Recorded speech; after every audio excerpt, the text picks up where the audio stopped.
At a time when police misconduct is in the spotlight, this video has gone viral.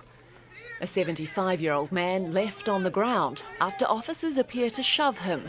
Police in Buffalo initially said he'd tripped and fallen, then changed their statement, adding that 2 officers had been suspended. The use of rubber bullets, of tear gas, of pepper spray, and in some cases live ammunition in violation of international standards of the use of force, that this is continuing and escalating. Peaceful protest! Over the past 40 years, government funding for the police has tripled to more than $100 billion. Police departments have also been reinforced with excess equipment from the US military, all as crime rates have dropped. The death of George Floyd sparked outrage and condemnation across the US and in many other countries. Protesters say they've had enough of decades of racism and repression and brutality by those who are supposed to protect and serve. We're sorry, we grieve, and this is an injustice that should never happen again.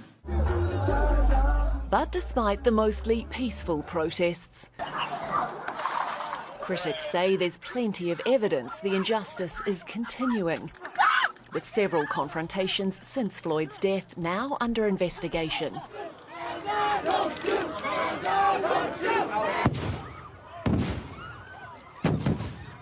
Peaceful protesters have been tear-gassed in Iowa. In Los Angeles, National Guard, who look like they're dressed for the battlefield, have patrolled a stretch of Hollywood Boulevard normally frequented by tourists and celebrities. And police swing batons at people who witnesses say were simply standing with their hands up.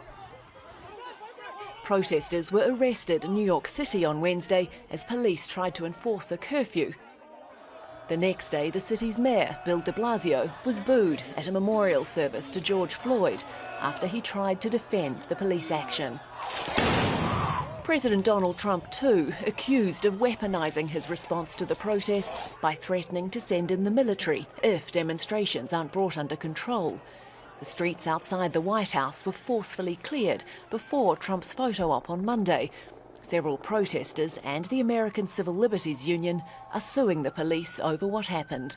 While the vast majority of police officers do their job bravely and righteously, it is undeniable that many African Americans lacked confidence in our American criminal justice system. This must change. No justice, no peace! Protesters hope that change will come, perhaps in this little girl's lifetime. Alexia O'Brien, Al Jazeera. No peace!